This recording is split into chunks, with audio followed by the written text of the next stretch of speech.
Bismillahirrahmanirrahim. Assalamualaikum warahmatullahi wabarakatuh. Waalaikumsalam warahmatullahi wabarakatuh. Selamat siang Bu Ica. Selamat siang Bu Anggun. Oke, akhirnya kita ketemu lagi ya Bu setelah kita berbincang sebelum ini. Nah, hari ini kita akan melakukan percakapan praobservasi sebelum saya melakukan supervisi akademik yang akan dilakukan pada saat pembelajarannya Bu Ica. Seperti yang sudah saya briefing sebelumnya, supervisi akademik itu nantinya akan berguna untuk mengetahui bagaimana proses pembelajaran yang Bu Ica lakukan di dalam kelas, sehingga harapannya Bu Ica akan mengetahui area-area mana yang perlu diperbaiki untuk kemajuan pembelajaran bersama anak didik kita. Siap ya Bu Ica? Ya, insya Allah siap Bu Anggun. Oke, baik. Yang ingin saya tanyakan pertama kali adalah untuk tujuan pembelajaran yang nantinya akan dilakukan Bu Ica saat di kelas itu apa Bu? Ya, kebetulan ini Bu Anggun kan observasi saya di mata pelajaran dasar-dasar PLG yang merupakan mata pelajaran produktif di SMK ya. Nah, untuk elemen yang akan saya sampaikan kepada siswa di pembelajaran ini adalah mengenai elemen pemrograman terstruktur, di mana tujuan pembelajaran yang akan dicapai oleh siswa itu melalui diskusi kelompok diharapkan nanti siswa mampu melakukan pemrograman terstruktur dengan benar. Kemudian selain itu juga mampu memahami sorting pada pemrograman terstruktur dengan benar. Yang terakhir, ya, peserta didik itu diharapkan mampu untuk menerapkan sorting pada pemrograman terstruktur dengan benar. Oke, baik. Jadi untuk mata pelajaran dasar-dasar PPLG di elemen pemrograman terstruktur ada 3 tujuan pembelajaran yang ingin dicapai oleh Bu Ica. Oke, baik Bu. Sebelumnya saya ingin bertanya, untuk waktu pembelajarannya itu nanti akan di kelas berapa ya Bu?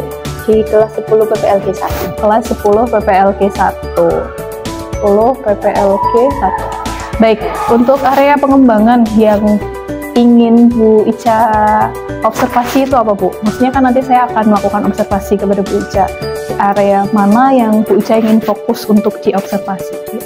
Untuk mungkin nanti saya bisa dibantu untuk bahan refleksi saya sendiri dalam mengajar ya Bu Anggun, terutama itu nanti saya untuk bisa diobservasi mengenai bagaimana cara berkomunikasi saya ketika sedang melakukan pembelajaran di kelas.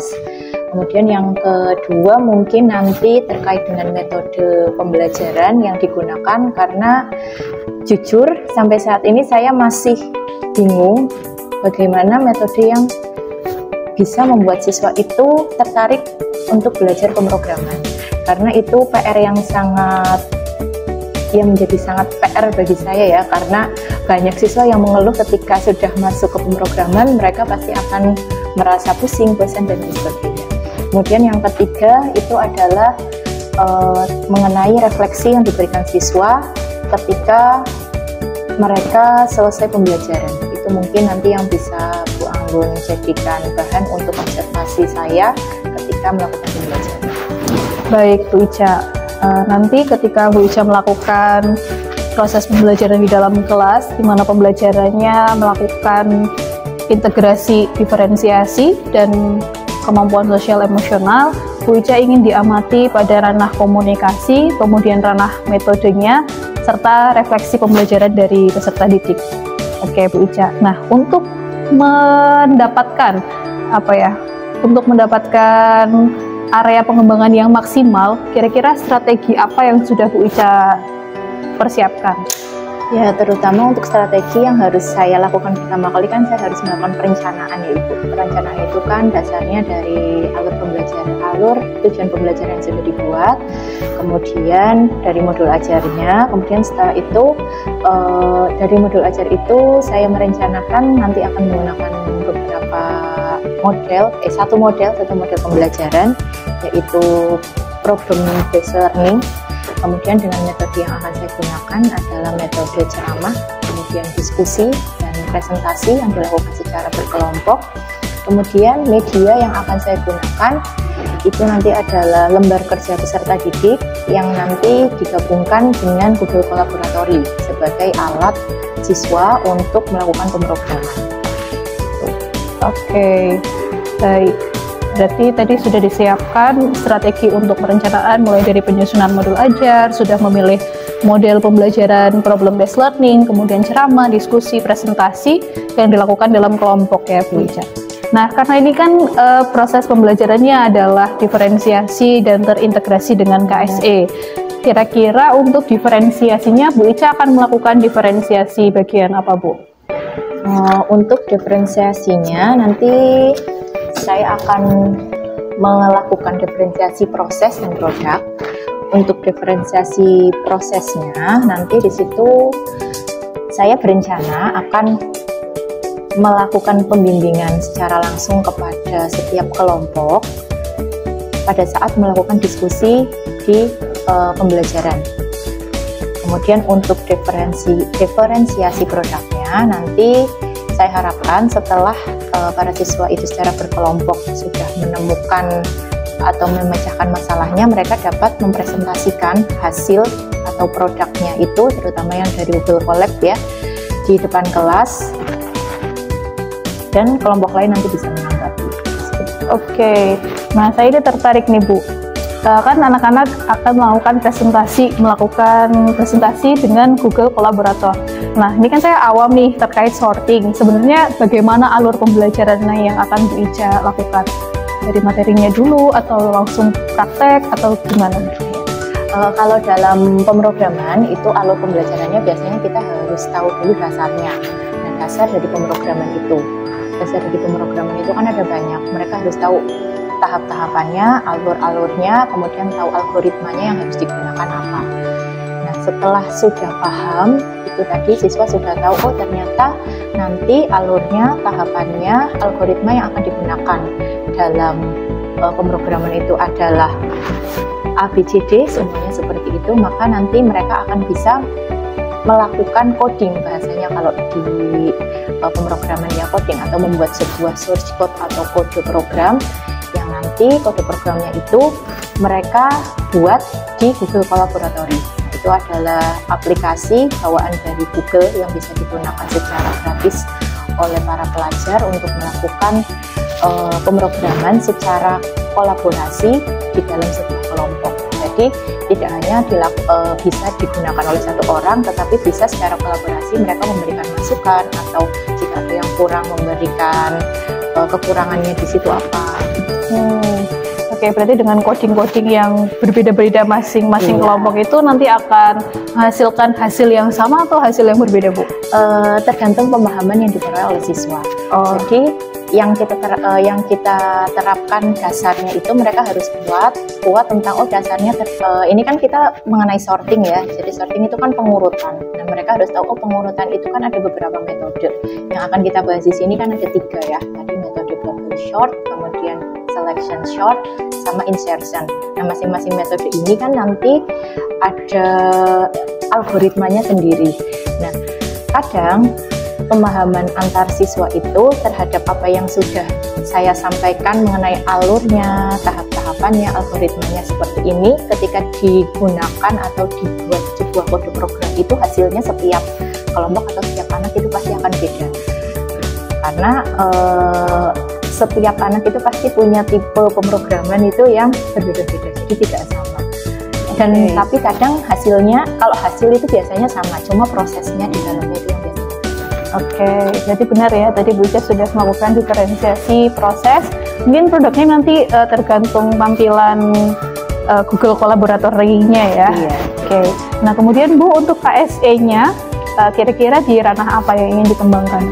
Oke, kalau yang sudah rutin saya lakukan untuk kompetensi sosial emosional itu saya selalu mewajibkan setiap sebelum pembelajaran siswa itu harus selalu berdoa terlebih dahulu, wajib ya. Kemudian yang kedua itu mungkin nanti saya ingin agar siswa-siswa itu mempunyai keterampilan dalam berelasi atau bekerja sama dengan teman-temannya. Di situ kan terjadi sebuah diskusi kelompok ya Ibu, terutama ketika satu kelompok itu presentasi di depan kelas. Ya, saya harapkan nanti akan ada, saya ingin mendorong para siswa itu berpartisipasi aktif ketika ada satu kelompok sedang melakukan presentasi. Jadi mereka boleh memberikan saran, boleh memberikan tanggapan, agar di situ terjalin komunikasi yang berelasi ya, mungkin seperti itu. Oke, baik. Ada lagi Bu yang ingin diamati oleh saya? Mungkin itu aja Bu. Oke, baik. Oke, terima kasih Bu Ica. Saya sudah mencatat strategi-strategi yang sudah dipersiapkan, kemudian area pengembangan, serta diferensiasi apa yang akan dilakukan oleh Bu Ica di dalam kelas. Nanti insya Allah sesuai jadwal yang Bu Ica janjikan pada hari Rabu, tanggal 3 Mei ya berarti ya? Iya, Rabu tanggal 3 Mei di kelas 10 PPLG 1 jam ke berapa Bu? Jam ke-5 sampai jam ke-8. Jam ke-5 sampai ke jam ke-8 saya akan turut serta melihat bagaimana proses pembelajaran yang Bu Ica laksanakan. Insya Allah siap ya Bu ya? Insya Allah siap. Oke, kemudian nanti setelah saya praobservasi ini terus melakukan observasi di dalam kelas, nantinya kita akan berbincang-bincang seputar hasil observasi yang sudah saya lakukan. Namanya adalah kegiatan pasca observasi. Nah, nanti akan didampingi oleh pengajar praktek saya dari Pendidikan Guru Penggerak. Insya Allah pada akhir bulan Mei ya, sekitar tanggal 25-an. Ya, bisa lah ya, insya Allah. Belum LKS kan? Oh iya, belum. Masih di sini. LKS masih akhir bulan. Baiklah Bu Ica, terima kasih atas waktunya. Mungkin bisa disimpulkan untuk catatan-catatan yang sudah disampaikan tadi, kira-kira Bu Ica masih perlu melakukan perbaikan yang mana? Oh ya, mungkin nanti yang akan saya lakukan perbaikan itu tadi ya, ketika berbincang sebelum praobservasi dengan Bu Anggun itu kan ada modul ajar beberapa yang sudah ya istilahnya dioret-oret dengan Bu Anggun. Nanti akan saya lakukan perbaikannya. Kemudian saya mungkin akan mempersiapkan ini ya, lembar kerja siswanya agar bisa digunakan sebagai mata pembelajaran. Oke, baiklah. Semoga persiapannya lancar dan membawa hasil yang maksimal untuk anak-anak juga. Iya kan Bu? Iya, grogi. Mau diobservasi. Tenang-tenang, kita sistemnya partner aja ya. Oke, baik Bu, semuanya sudah saya catat di lembar praobservasi. Mohon untuk berkenan ditandatangani ya Bu di sebelah sini. Kayak melakukan perjanjian ya. Iya, ini perjanjian praobservasi. Terima kasih atas waktunya Bu Ica, semoga lancar dan kita bertemu lagi di hari Rabu tanggal 3 Mei.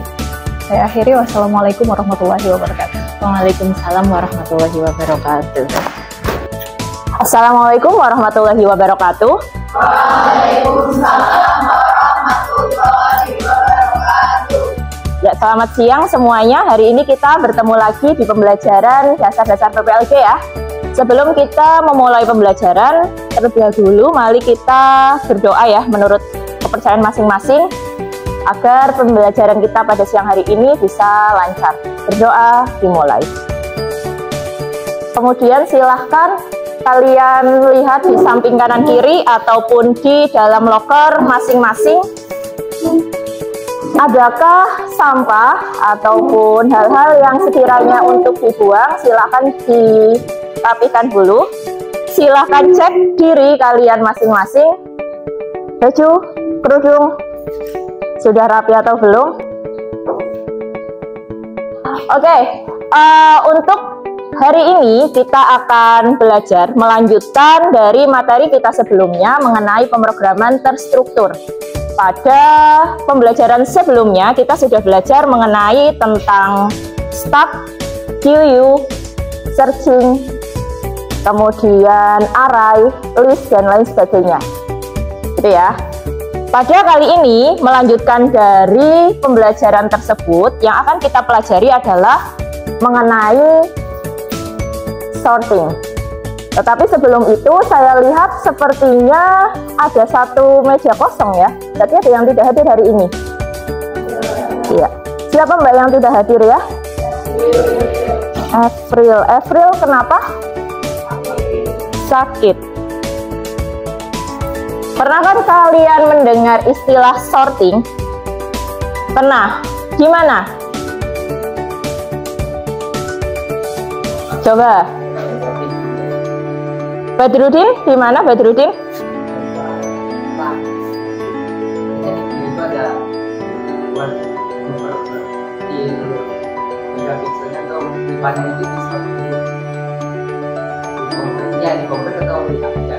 Ada aja di sorting di video buat aplikasi yang keluar. Oke, di Badrudin tadi mengatakan bahwa dia pernah menggunakan sorting dalam membuat video atau mengedit sebuah video. Yang lainnya ada lagi? Coba yang pernah mengetahui istilah tentang sorting ini. Rizky? Rizky menjawab mengurutkan. Yang lain bagaimana?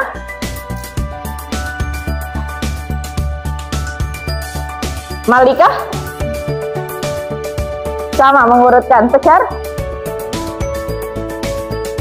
Mengurutkan.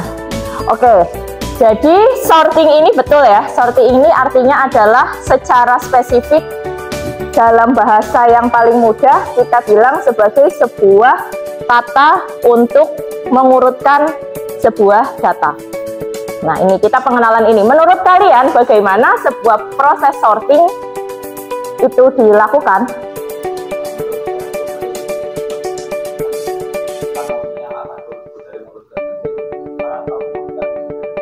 Oke, Rizky tadi menyampaikan pendapatnya bahwa sorting itu dilakukan bagaimana cara kita mengurutkan data dari yang terkecil atau yang terbesar atau berbeda jenis. Oke, ada pendapat lain kira-kira? Ya. Oke, Tegar menyampaikan pendapatnya bahwa sorting itu adalah perbandingan indeks dalam sebuah struktur data. Yang lain ada? Tidak, sepertinya cukup ya. Nah, itu tadi adalah sedikit pengenalan dulu. Ternyata kalian sudah paham ya, sudah tahu bahwa di kehidupan sehari-hari ya, kalian pernah menemukan apa itu sorting, kemudian logikanya dalam sebuah sorting atau mengurutkan itu bagaimana. Nah, di sini saya akan menampilkan sebuah presentasi mengenai sorting yang akan kita buat dalam sebuah pemrograman terstruktur. Algoritma selection sort ini adalah nanti dia akan mencari nilai terbesar dari sebuah data. Jika sudah ketemu nilai terbesarnya, dia akan langsung ditaruh di indeks paling terakhir. Oke, kalau dengan data ini 36, 15, 17, maka data yang paling besar adalah 36. Nah, 36 ini langsung akan kita taruh di indeks terakhir. Nah, beda ya, kalau tadi di selection sort kan kita cari di bubble sort, kita nanti harus membandingkan 0 dan 1, 1 dan 2. Kalau di selection sort tidak. Ketemu mana yang paling besar dari data ini, langsung kita taruh di paling terakhir. Itu untuk selection sort. Gampang bubble sort atau gampang selection sort? Ya, kalau secara pemahaman akan gampang itu, tetapi secara coding ya, ternyata nanti akan lebih panjang selection sort. Tapi ini nanti keuntungannya gimana, Malika? Memori yang dibutuhkan ketika menggunakan selection sort itu akan lebih kecil daripada bubble sort. Cuma nanti kode programnya itu akan lebih banyak daripada bubble sort. Itu perbedaannya ya. Sampai sini ada pertanyaan? Tidak, kita langsung aja ke yang berikutnya ya. Kira-kira kalau pakai bubble sort ada berapa proses atau langkah yang akan dilakukan? Oke, Badrudin berapa? 6 langkah.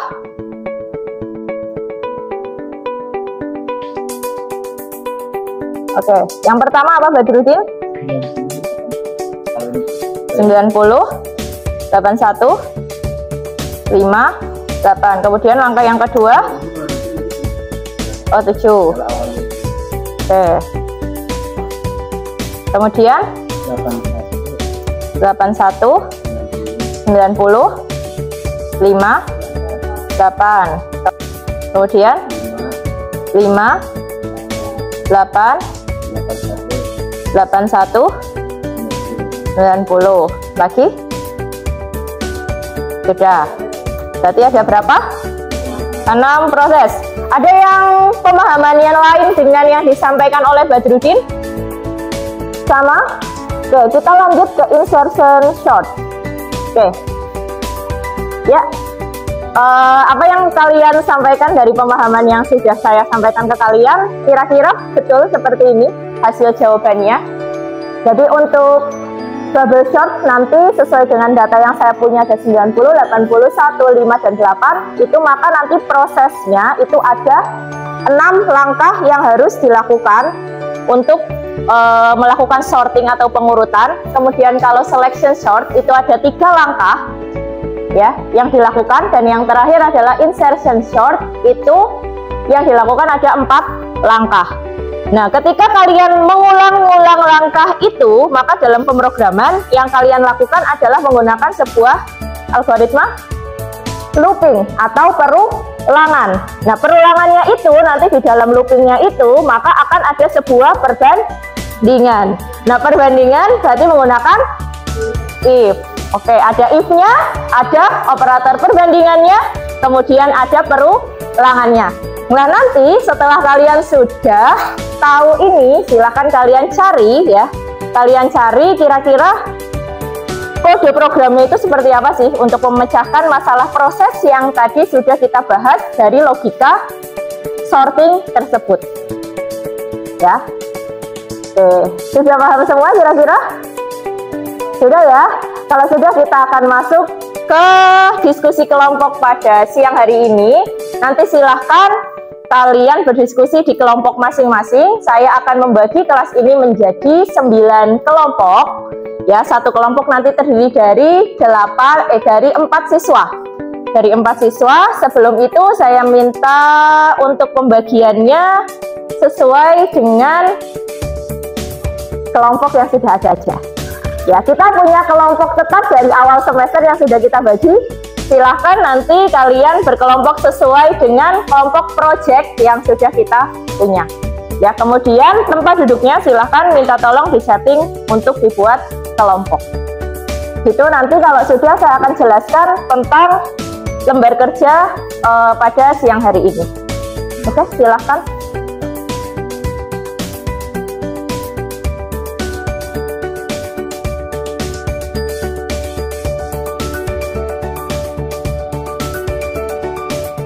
Satu kelompok akan mendapatkan 1 lembar kerja peserta didik yang dikerjakan secara berkelompok ya. Tugas ini nanti akan kalian kerjakan dalam waktu 45 menit. Ya, 45 menit bisa kira-kira dengan ya kira-kira seperti tadi, hanya saja nanti akan ada tambahannya, yaitu kalian akan menuliskan kode programnya. Nah, kode programnya ini nanti saya minta ya yang tidak ada laptop di kelompoknya. Oke, kelompoknya Tegar ada? Ada. Kelompoknya Gabriela? Ada. Kelompoknya Sabrina? Ada. Kelompoknya Rizky? Ada. Kelompoknya Sahsa? Ada. Kelompoknya Rasya ada? Berarti tinggal Amalia. Oke. Oh iya, Badrudin. Oke. Kelompoknya Badrudin dan kelompoknya Amalia nanti bisa menggunakan HP saja ya, karena nanti yang akan kita perlukan adalah menggunakan Google Colab. Google Colab kalian akan membuat kode programnya, kemudian hasilnya nanti ditampilkan sesuai dengan apa yang diminta dari lembar kerja ini. Oke, kelompok 1 silakan ambil dulu lembar kerjanya. Kelompok 2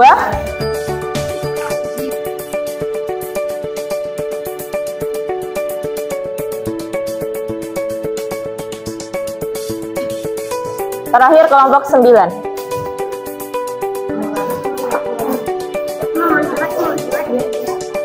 Oke, saya akan jelaskan untuk tugasnya. Di situ ya ada materi ajar pemrograman terstruktur, kemudian mata pelajaran dasar PPLG, jenjang atau kelas. Nanti silahkan kelasnya ditulis kelas kalian 10 PPLG 1. Kemudian kelompoknya silahkan ditulis kelompok berapa ya kalian. Kemudian namanya, anggotanya silahkan ditulis di sini. Semuanya ada 4. Kemudian capaian pembelajarannya masih sama mengenai lab menggunakan bahasa Python. Gitu ya. Kemudian alat dan bahannya yang pertama LKPD sudah, kertas HVS ya. Ini. Kemudian pulpen ada, perangkat komputer dan sistem operasi, kemudian browser Chrome sudah ada semua kecuali 2 kelompok nanti bisa menggunakan Android. Dan yang terakhir adalah Google Colab dan akun Google-nya. Sudah ada semua ya. Silakan nanti akun Google dan Google Colab-nya menggunakan milik koordinator kelompok. Di masing-masing koordinator kelompok sudah ada. Ya, nanti saya akan kirimkan link untuk mengumpulkan hasil programnya. Kemudian tugas diskusinya apa? Di situ ya, secara berkelompok kerjakan poin berikut ini. Diketahui sebuah list 56, 27, 28, 88, 44, 33, dan 8. Yang pertama, menggunakan algoritma sorting, tuliskan urutan hasil sorting. Ya, jadi kalian kerjakan urutan hasil sorting berdasarkan algoritma yang diminta, selection atau insertion. Kebetulan di sini hanya pakai 2 ya, karena mengingat waktu hanya mengerjakan selama 45 menit. Yang bubble sort saya anggap nanti kita bahas di pertemuan selanjutnya. Kemudian yang kedua, buatlah kesimpulan dari hasil yang sudah kalian kerjakan. Silakan nanti dari hasil yang ada di poin 1, kesimpulan apa yang kalian dapatkan silakan dituliskan di sini. Kemudian yang terakhir, tuliskan kode program sesuai dengan poin A. Ya, jadi kan poin A tadi kalian sudah ada urutannya. Urutannya seperti apa? Nah, itu kalian tulis kode programnya, kemudian dituliskan di sini. Dan nanti untuk mencek hasil dari programnya, saya akan lihat Google Colab masing-masing kelompok. Seperti itu. Sampai sini untuk pengerjaan lembar kerja di siang hari ini. Ada yang mau ditanyakan? Belum? Kalau belum, kita mulai dari sekarang. Berarti nanti selesai di pukul berapa ya? 11.45. Oke. Ya, silakan diskusi. Nanti saya akan mengcek masing-masing proses diskusi kalian seperti apa.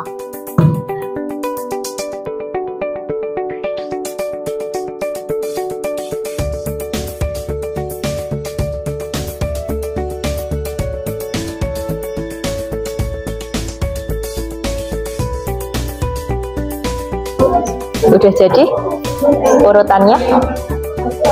Mana? Lihat. Oh, belum.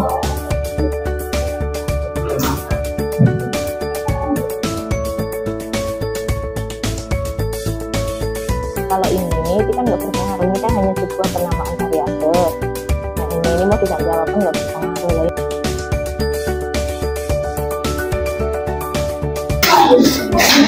Nanti yang hasil ininya bisa dituliskan di papan tulis, kemudian kesimpulannya dibacakan saja, hasil programnya nanti lewat sini. Assalamualaikum warahmatullahi wabarakatuh. Waalaikumsalam warahmatullahi wabarakatuh. Jadi kami dari kelompok 4 akan mempresentasikan hasil dari kelompok kami terkait selection sort list.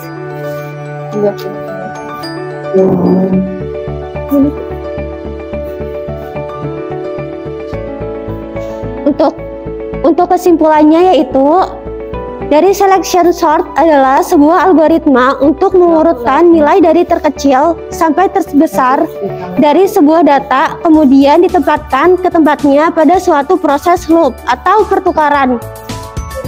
Cara kerjanya yaitu mencari nilai kecil pada data yang belum terurut. Misal, dari data terkecil,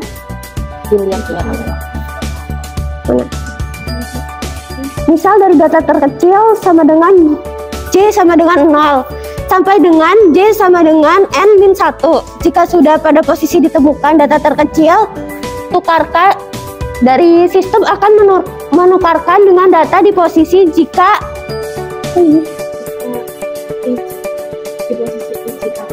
di posisi I jika K dan seterusnya. Untuk hasilnya yaitu yang pertama 56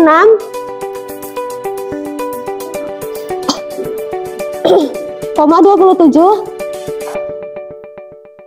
koma 28 koma 8 koma 43 44 koma 56 maaf 33 koma 8 8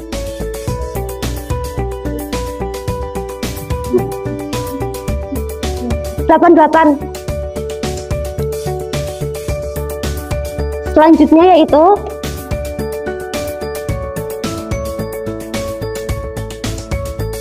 cukup. Hasil programnya. Hasil programnya. Dituliskan. Hasil programnya. Di sini ada namanya SS list, yaitu apa? Ada Fungsi. Oh, fungsi Bernama SS. fungsi yang ada listnya. Di sini memiliki variabel iterasi yang bernilai 0. Terus dalam iterasi ini ada list list yang min 1,0 min 1. Lalu ada variabel minimal yang bernilai 0. Lalu di J list J itu ada 1, indeks plus 1. Dalam list J itu terjadi if-nya itu list J lebih besar daripada list minimal. Jadi setelah itu minimal itu akan menjadi J. Lalu ada variabel tambahan yang menampung list I. Lalu list I itu berubah nilai jadi bernilai list minimal. Lalu list minimal itu menjadi variabel tambahan.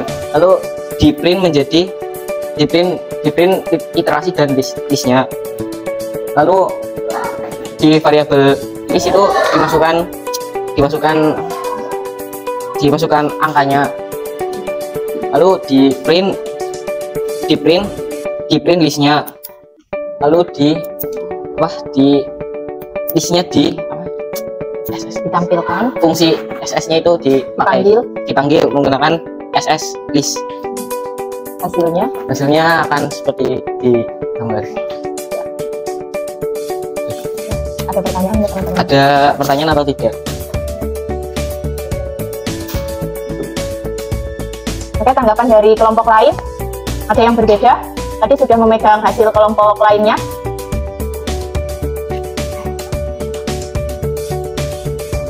Oke, saya minta tolong tanggapan di kelompoknya Dian Urfa. Sebelumnya izin memperkenalkan diri, nama saya Malika Kautsar Ilmi Ferdian dari kelompok 1. Di sini sesuai ini kan ya. Di sini saya mengoreksi milik kelompok 7. Untuk urutan tukar menukar dalam selection, di sini bedanya ada 7 kali 7 langkah.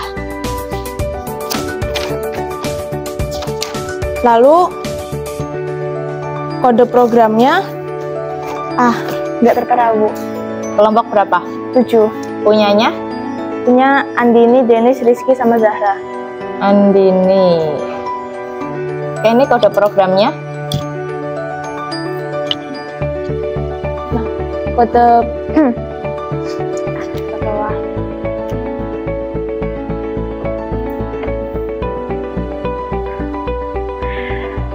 Jadi kode program kelompok 7 dan kelompok 4 itu berbeda di bagian tidak ada langkah-langkahnya, kayak langsung sebelumnya dan setelah diurutkan. Itu saja, Bu. Itu saja tanggapannya. Oke, tadi tanggapannya silahkan, ada yang mau dijelaskan dari kelompok 1? Kelompoknya Tegar. Pemahaman. Kenapa di sini ada langkah-langkahnya? Itu karena setiap terjadi perubahan itu langsung di print di iterasi yang list itu. Yaitu di print di langkah-langkah setiap itu di print. Ya. Oke, jadi nanti yang kelompok lain kalau pengen tahu berarti tinggal di mana, kalau kelompoknya ini nambahinnya di mana? Kan kalau sudah dikasih perulangan itu bisa di print dulu, jadi HP-nya itu nggak langsung jawabannya, tapi di print dulu langkah-langkahnya yang di perulangan tuh di print. Oke, berarti nanti di sini silahkan ya, tadi jawabannya dari kelompoknya Tegar, silahkan ditambahkan print untuk menampilkan hasilnya agar bisa menampilkan proses dari perjalanan perulangannya. Itu kelompok lain ada yang mau menanggapi lagi?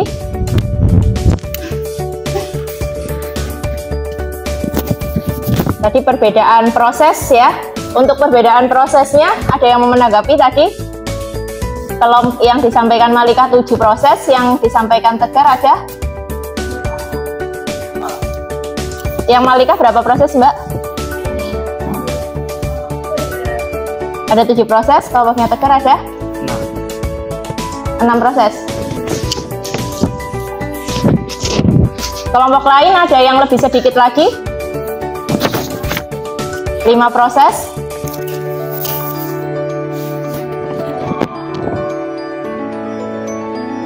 Beda-beda ya ternyata ya hasilnya ya. Ada yang 6 proses, ada yang 7 proses, ada yang 5 proses. Oke, ada tanggapan lagi kelompok lainnya? Nanti kita bahas yang betul berapa proses sih? Ada tanggapan lagi nggak? Tidak ada? Kalau tidak ada boleh mungkin diakhiri dulu, Mbak.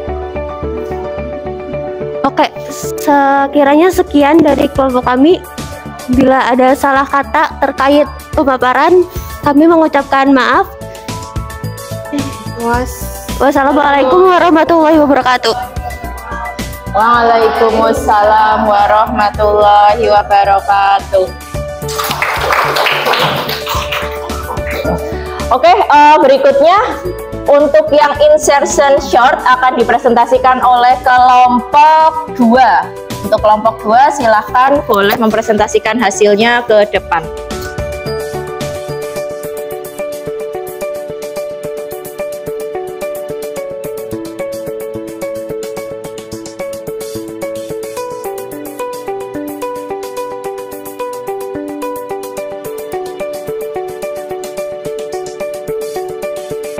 Tadi adalah presentasi dari 2 kelompok yang sudah maju mengenai insertion short dan selection short. Ternyata hasilnya antara yang sudah ditulis di kertas dengan apa yang dibuat kode program banyak yang berbeda ya, tidak sesuai dengan yang sudah ditulis logikanya ya. Nah, nanti silakan boleh kalian ubah lagi, kemungkinan besar kesalahannya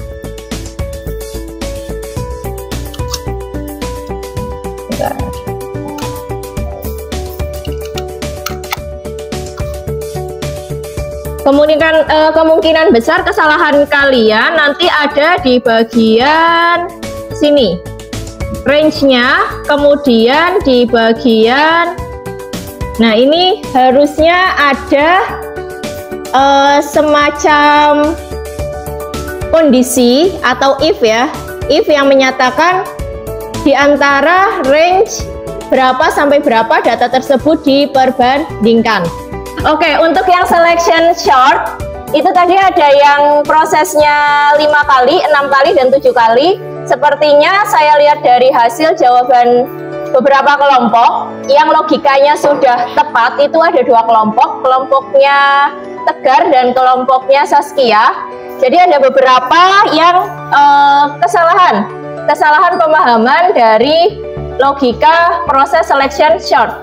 Untuk selection short itu adalah kalian membuat indeks yang bernilai paling besar berada di paling belakang, tetapi ditukar, bukan yang bagian paling kiri itu maju.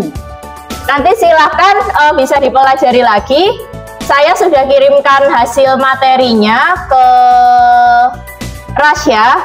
Nanti bisa dibaca lagi materinya di sana. Kemudian untuk hasil codingnya nanti bisa belajar lagi, lihat source kodenya punyanya Tegar atau tidak, nanti saya kirimkan hasil source kodenya.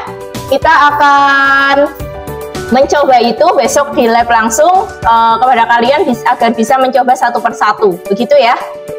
Ya, untuk pembelajaran hari ini ada yang mau ditanyakan dulu sebelum saya akhiri? Ya, oke. Saya minta refleksi satu siswa mengenai pembelajaran hari ini. Silakan ungkapkan bagaimana perasaannya, kemudian pemahamannya sampai dari awal tadi yang belum tahu, kemudian sampai tahu yang didapatkan itu apa. Jadi refleksi untuk pelajaran pada kali ini, kalau menurut saya sendiri, yang pertama yang tadinya saya tidak tahu atau kurang jelas tentang sorting itu apa, dan di dalam sorting itu apa. Misalkan untuk contohnya kan di sini kita belajar tentang selection dan insert. Jadi kita semua bisa tahu dong selection itu apa dan insert itu apa. Dan untuk penjelasan tingkat lanjutnya juga kan sudah dijelaskan oleh Bu Nisa. Jadi alhamdulillah untuk kita semua yang tadinya belum paham atau udah paham tapi belum tahu penjelasan tingkat lanjutnya, sekarang sudah paham. Terus untuk perasaan saya itu lumayan seneng tapi mumet juga sih. Karena apalagi masuk pas bagian codingnya, karena saya belum terlalu paham. Sudah, terima kasih. Iya. Cukup sekian dari saya. Wassalamualaikum warahmatullahi wabarakatuh. Waalaikumsalam warahmatullahi wabarakatuh. Oke, selalu seperti biasa ya, setiap Bu Guru minta refleksi dari semua siswa pasti akan merasa pusing ketika sudah masuk ke kode program. Nah, itu yang akan jadi tantangan kita bersama ya, terutama saya, tantangan bagaimana agar kalian memang betul-betul bisa menulis kode program sendiri dan paham dari apa yang dituliskan. Gitu ya. Nah, untuk pemahaman logikanya saya kira di sini sudah banyak yang bisa paham. Mungkin ada beberapa yang masih bingung. Tadi saya sempat mutar di masing-masing kelompok ya. Nanti di lain waktu kita bisa atau di lain kesempatan ya, kalian bisa bertanya langsung nanti di saya atau di luar jam pelajaran juga diperbolehkan. Gitu ya.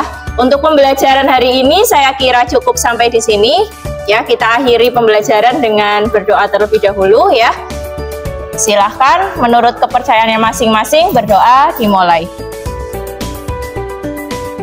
Oke, dari saya cukup sekian. Apabila tadi ada salah kata, salah perbuatan, saya mohon maaf. Saya akhiri. Wassalamualaikum warahmatullahi wabarakatuh. Waalaikumsalam warahmatullahi wabarakatuh. Oke, terima kasih ya. Sama-sama. Oke, bismillahirrahmanirrahim. Assalamualaikum warahmatullahi wabarakatuh. Waalaikumsalam warahmatullahi wabarakatuh. Ya, selamat pagi Bu Ica. Selamat pagi Bu Anggun. Setelah lama sudah melakukan kegiatan observasi supervisi di kelas, hari ini kita akan melakukan percakapan pasca observasi. Nah, nanti tujuannya Bu Ica mendapatkan evaluasi dari hasil supervisi yang saya lakukan dan bisa menemukan tindak lanjut ke depannya untuk perbaikan yang masih kurang itu apa. Siap, Ge? Insya Allah. Insya Allah. Agak deg-degan nggak apa-apa. Aduh. Oke, hari ini kita disaksikan oleh PP. Biar nanti ada evaluasi dari PP juga terkait praktek saya coaching dan juga barangkali Bu Ica bisa mendapatkan bantuan langsung dari pengajar praktek CGP-nya. Gitu. Iya, nanti saya langsung tanya saja sama Pak Pras. Oke, yang pertama sebelum saya memberikan evaluasi dari hasil observasi yang saya lakukan, Bu Ica diminta untuk melakukan refleksi diri terlebih dahulu atas praktek pembelajaran yang sudah dilakukan. Apa ya refleksinya ya kira-kira? Oke, untuk pembelajaran kemarin karena sudah dilaksanakan lumayan lama ya Bu Anggun ya, sudah hampir ya sekitar 3 mingguan ini. Menilik lagi saya melihat video dan juga saya ingat-ingat kembali sepertinya selama pembelajaran kemarin yang saya rasakan ketika saya berada di sana membantu anak-anak untuk belajar itu alhamdulillah lega karena akhirnya materi yang saya sampaikan ke anak-anak itu bisa tersampaikan walaupun dengan ya banyak sekali kendala mungkin ya, nggak cuma mungkin memang iya ya banyak kendala, kemudian tetapi sudah bisa terselesaikan dengan baik itu. Kemudian Apalagi ya kalau untuk refleksi, selain yang saya rasakan itu mungkin menurut saya dari yang sudah kita lakukan di kelas dengan anak-anak, dengan peserta didik itu, saya rasa ada beberapa yang perlu diperbaiki ya. Kemarin saya minta Bu Anggun untuk melihat poin-poin, beberapa poin yang perlu diperbaiki, mulai dari komunikasi, refleksi, kemudian metode. Itu mungkin nanti bisa Bu Anggun sampaikan ke saya ya, ya agar kedepannya mungkin bisa menjadi bahan refleksi saya ketika mengajar ke anak-anak peserta didik. Oke, baik. Kalau Bu Ica sendiri, tadi kan kemarin kan sudah membuat modul ajar, kemudian mempraktekkan. Nah, dari modul ajar sama praktek pembelajaran yang dilakukan, sudah sesuai atau ada yang di luar rencananya Bu Ica?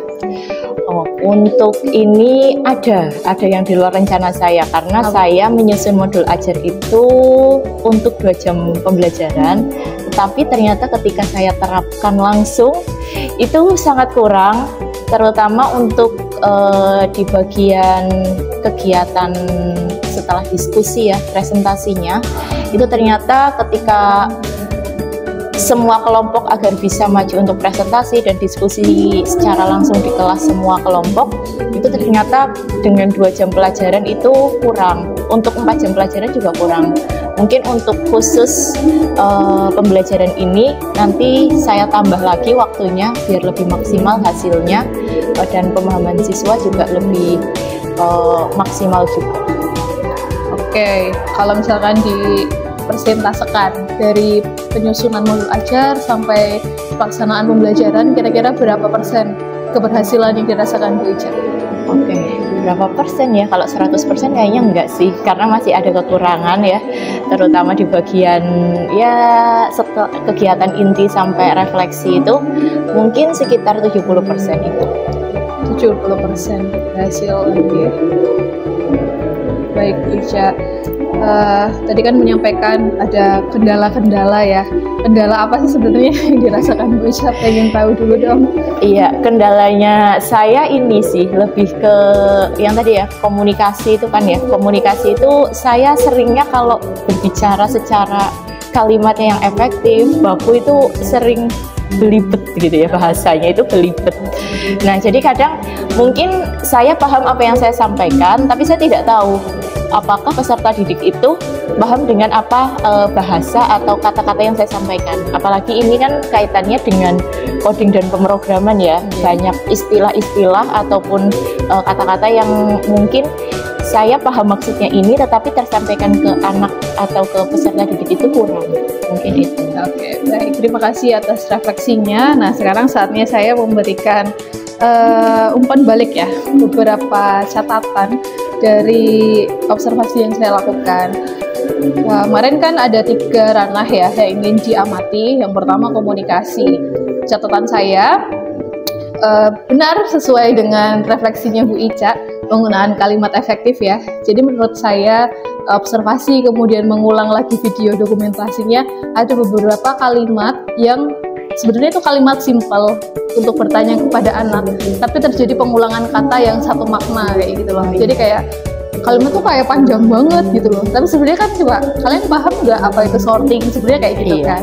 Nah, itu kalimat-kalimat yang perlu Bu Ica susun ulang sebelum dilontarkan. Kan kadang kita juga ini ya bingung ya, mau nanya gimana ya kalimat efektifnya gitu kan.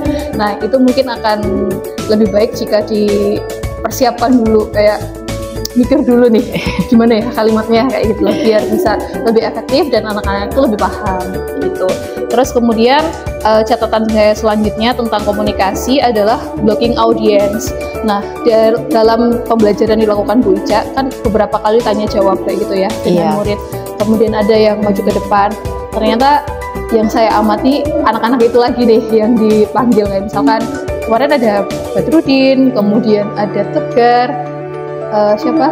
Malika biasanya. Nah, ya memang biasanya itu aja 2 jam 4 jam pelajaran gitu kan, sampai selesai itu ternyata itu aja yang dipanggil gitu. Meskipun di balik tanya jawab itu sudah dilakukan pembimbingan ya, ketika kerja kelompok itu kan tetap berinteraksi dengan murid-murid yang lain kayak gitu.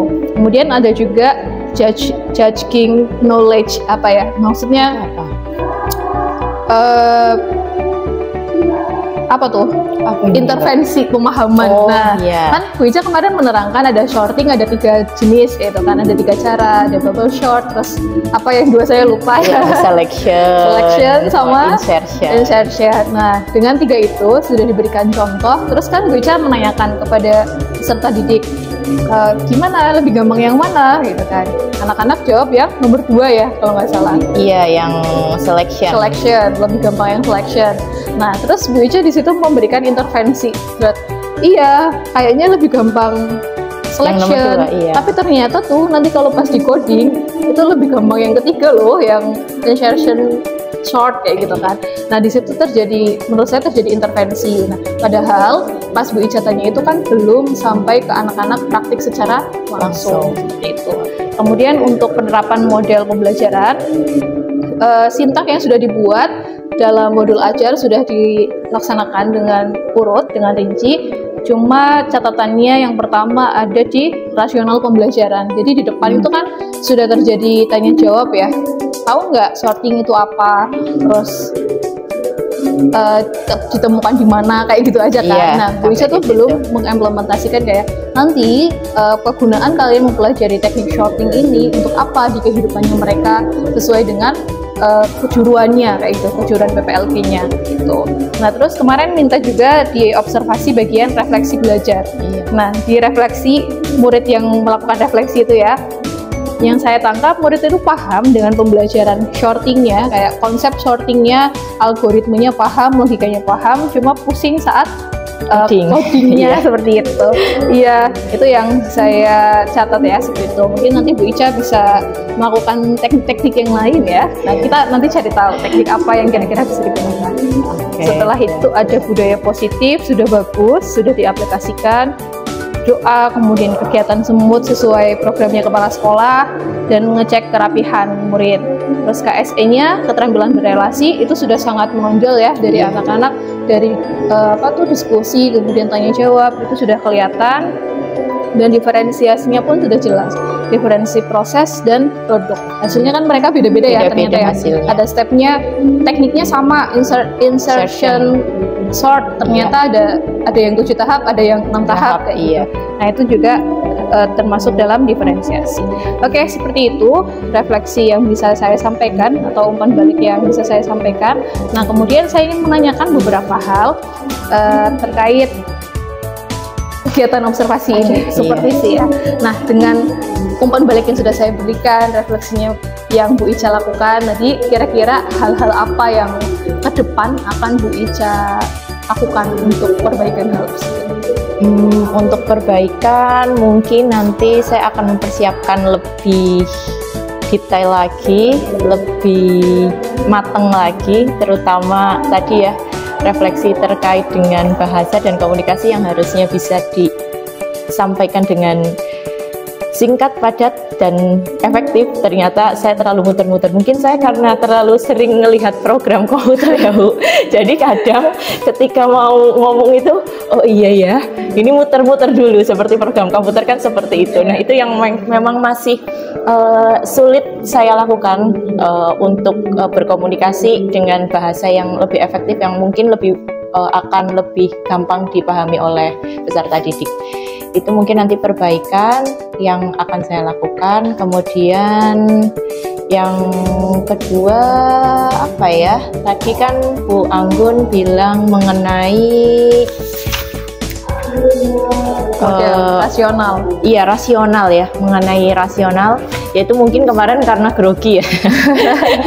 biasanya saya kadang memberikan juga, tetapi mungkin karena grogi, ada Bu Anggun juga. Tetapi besok akan saya lebih tekankan lagi untuk disampaikan ke anak-anak, agar anak-anak bisa lebih memahami, bisa lebih mengetahui bahwa ternyata apa yang mereka pelajari di sekolah itu di kehidupan nyata biasa mereka lakukan atau bisa mereka terapkan, terutama di jurusannya yaitu pengembangan perangkat lunak banking.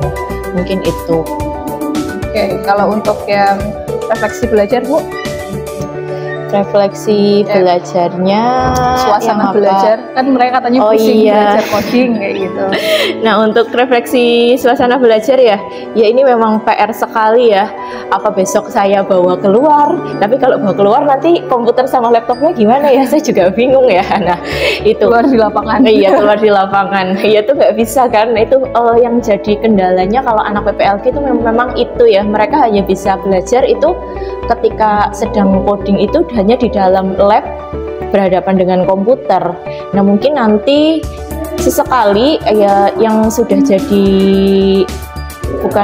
yang sudah jadi kebiasaan di sini itu menghadirkan guru tamu mungkin ya. Besok saya mungkin bisa meminta kepada ketua jurusan untuk menghadirkan guru tamu yang memang beliau seorang praktisi yang bisa memberikan sekedar orang melihat, siswa melihat dia itu langsung tertarik ingin sekali mempelajari mengenai pengembangan perangkat lunak. Jadi mereka ternyata nanti ketika saya mempelajari ini di luar itu nanti akan jadi praktisi seperti beliau. Mungkin agar membawa motivator, bukan motivator Bu? Guru, iya, percontohan, role model, role model untuk anak-anak mungkin biar nanti ketika belajar mereka nggak cuma pusing-pusing aja, ternyata ini sangat berguna gitu.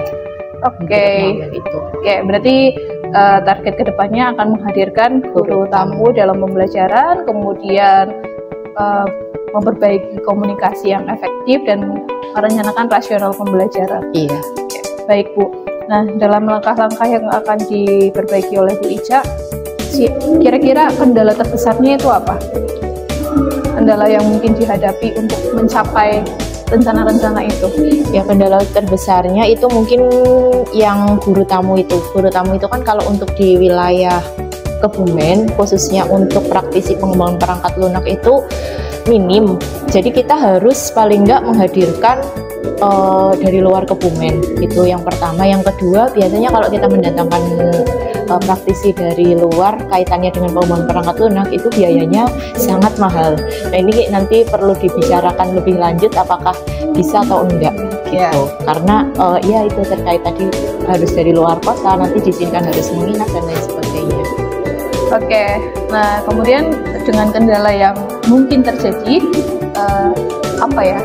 trik-trik apa yang bisa untuk itu bisa tersingkirkan dan bisa mencapai targetnya Bu Ica untuk perbaikan ini? Iya, oke, mungkin trik-triknya nanti kita praktisinya tidak yang sudah dari startup ataupun perusahaan yang besar. Mungkin nanti kita coba dulu awal dengan alumni yang memang sudah bekerja di sana. Kita undang mereka. Kalau alumni kan nanti ada beda lah ya ceritanya ya Bu Anggun ya. Gitu. Nah, nanti mungkin dengan alumni dulu bisa, tapi ya itu kalau bisa sih saya harapannya memang langsung praktisinya. Kalau alumni kan itu kan kadang yang masih kayak mahasiswa ataupun baru berapa tahun lulus itu kan masih belum mumpuni secara keilmuan pengembangan perangkat lunak. Kalau biaya, faktor biaya gimana? Ya, biaya nanti bisa diskusikan dengan ketua jurusan biar nanti akan dianggarkan ke sekolah gitu. Oke. Nah, kira-kira kapan Bu kalau pemanggilan guru tamu? Ya, kalau pemanggilan guru tamu itu biasanya dalam satu semester satu kali ya, paling nggak harus ada agar anak-anak juga mendapatkan agar anak-anak juga mendapatkan insight yang lebih tentang pengembangan perangkat lunak di dunia kerja itu sebenarnya seperti apa. Oke, baik. Nah, terus ukuran trik-trik yang Bu Ica lakukan biar bisa berhasil dalam pembelajarannya Bu Ica? Maksudnya targetnya kayak misalkan kayak bikin roti kalau belum fluffy berarti masih gagal kayak gitu. Nah, kalau pembelajaran gimana? Oke, kalau target saya pembelajarannya adalah satu anak harus bisa membuat produk. Nah, jadi dari yang tadi sudah awal kita kasih istilahnya bahan-bahannya, dasar-dasarnya seperti ini, nanti mereka bisa mengembangkan itu menjadi sebuah produk pengembangan perangkat lunak. Gitu. produk pengembangan perangkat lunak. Iya, produk perangkat lunak. Oh, produk Dari hasil perangkat pengembangannya siswa kayak gitu. lunak. Oh iya. Produk perangkat lunak hasil pengembangan Contohnya siswa dalam sendiri. bentuk apa, Bu? Kalau untuk kelas 10 itu paling nanti ya paling mudah ya, karena hanya pemrograman dasar, juga pemrograman terstruktur ya, belum sampai pemrograman lanjut. Itu paling game sederhana. Game sederhana yang nanti bisa dimainkan oleh orang lain, jadi nggak cuma dimainkan oleh si pembuat gitu. Oke. Ini cukup ya. Targetnya sudah ada, bisa membuat. Ada lagi nggak? Targetnya lagi selain membuat produk ya itu sih, saya pengennya paling tidak satu kelas itu ketika belajar tidak pusing. Biar tidak pusing. Iya, anak-anak ya, karena jujur untuk dasar PPLG ini, pembelajaran dasar PPLG itu kan seharian ya, dari jam 7 sampai jam 12.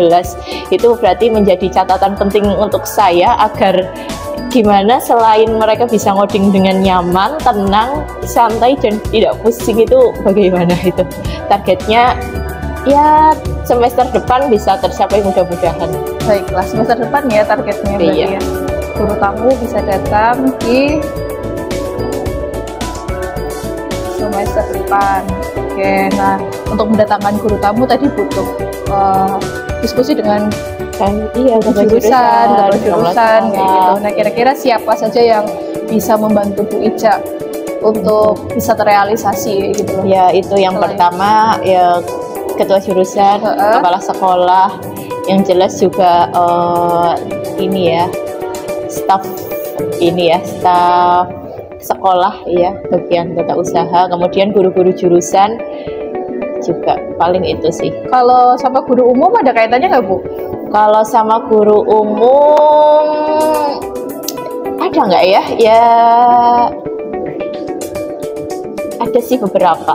Kalau dengan guru umum yang bisa kita collab-kan itu untuk pembelajaran yang lebih baik lagi ya, Bu. Mungkin nanti ini ya, terutama di pembelajaran matematika, karena dasarnya dalam dasar PPLG itu yang pertama anak itu harus punya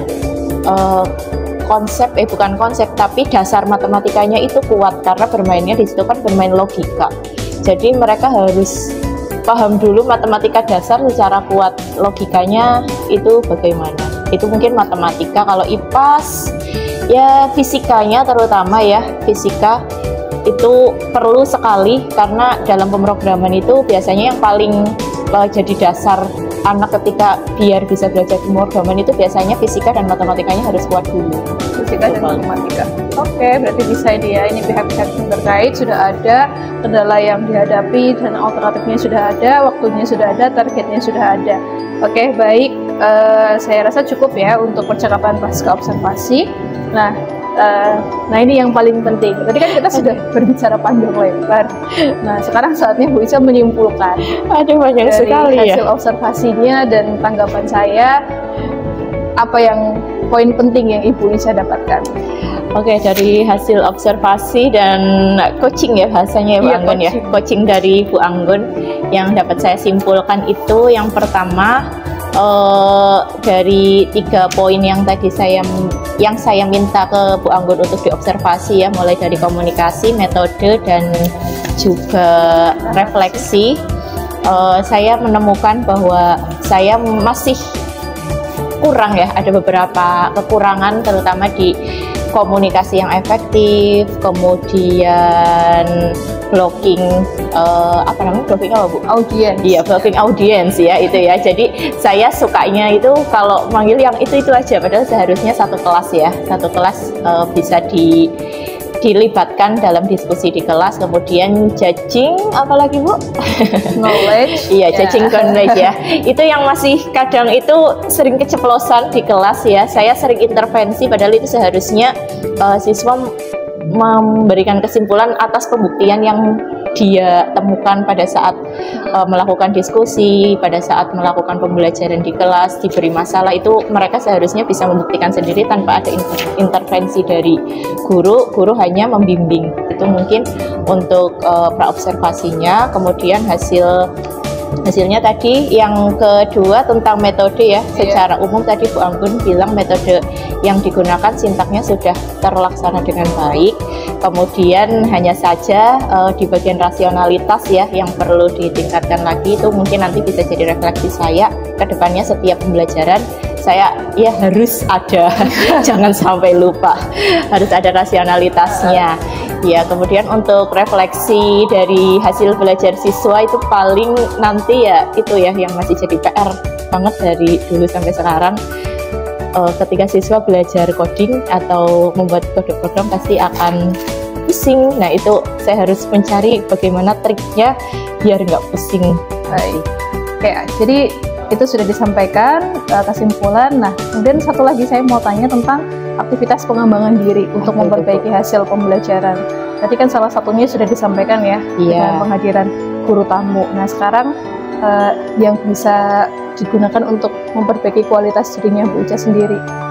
Ini ke diri saya atau ke diri untuk saya memperkuat praktik pembelajaran. Oh ya, mungkin nanti saya harus lebih banyak-banyak membaca, melihat video tutorial atau belajar langsung ya dengan Bu Anggun, dengan Pak Pras nanti ya, agar bisa bisa lebih baik lagi dalam pembelajaran ya, terutama mungkin nanti bisa lihat best practice-nya teman-teman yang terutama yang mengajar di PPLG atau dengan guru-guru lain yang kiranya juga memiliki permasalahan yang sama ketika siswa belajar di mata pelajaran produktif pasti akan pusing.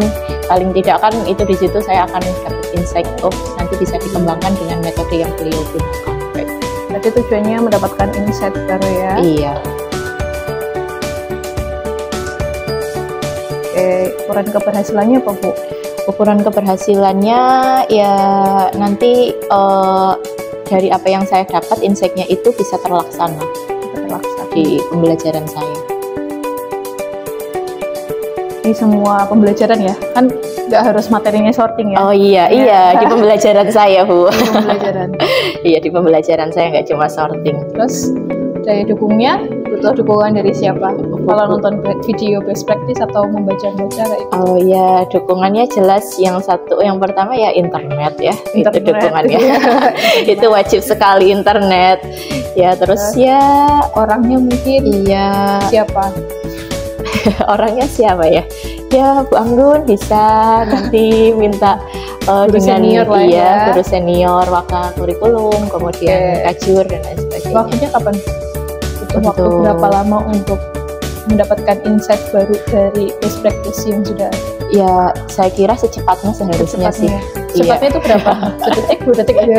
Iya, secepatnya ya paling enggak bisa terlaksana agar bisa terlaksana di semester depan ya paling enggak nanti sebelum tahun pelajaran baru ini berakhir. Jadi semester depan itu ya 2 bulan ya, berarti Juni-Juli ya. Oke, ada lagi nggak untuk pengembangan dirinya? Cukup sih mungkin itu aja. Oke, terima kasih Bu Ica. Sudah selesai semua, sudah dapat rencana pengembangan diri, sudah dapat refleksi dan kesimpulan. Nah, ini paling terakhir adalah saya bagian bertanya, karena proses ini sebenarnya kan saya latihan memberikan supervisi akademik. Nah, perasaannya Bu Ica setelah disupervisi oleh saya, ya latihan seperti maksudnya apa Bu? Boleh disampaikan dan kurangnya saya itu apa? Boleh disampaikan. Oke, ya yang jelas satu sih, karena awal kan pas diminta oleh Bu Anggun saya mau coba supervisi saya gitu ya Bu Anggun. Jangan deg-degan. Akhirnya setelah selesai alhamdulillah lega sih ya. Lega, bisa berjalan dengan lancar walaupun dengan kendala yang begitu banyak ya, tetapi akhirnya saya tahu kelemahan, kekurangan dan kelebihan dari diri saya yang nanti bisa jadi bahan saya untuk menjadi guru bagi peserta didik yang lebih baik. Sudah itu aja? Iya. Baik. Terima kasih Bu Ica sudah berkenan meluangkan waktu yang cukup banyak dari proses praobservasi, observasi sampai pasca observasi. Semoga hasil latihan coaching yang saya lakukan bisa membawa perbaikan untuk Bu Ica dan jadi pembelajaran untuk diri saya. Terima kasih, banyak salah dari saya, mohon maaf. Sekian, wassalamualaikum warahmatullahi wabarakatuh. Waalaikumsalam warahmatullahi wabarakatuh. Terima kasih.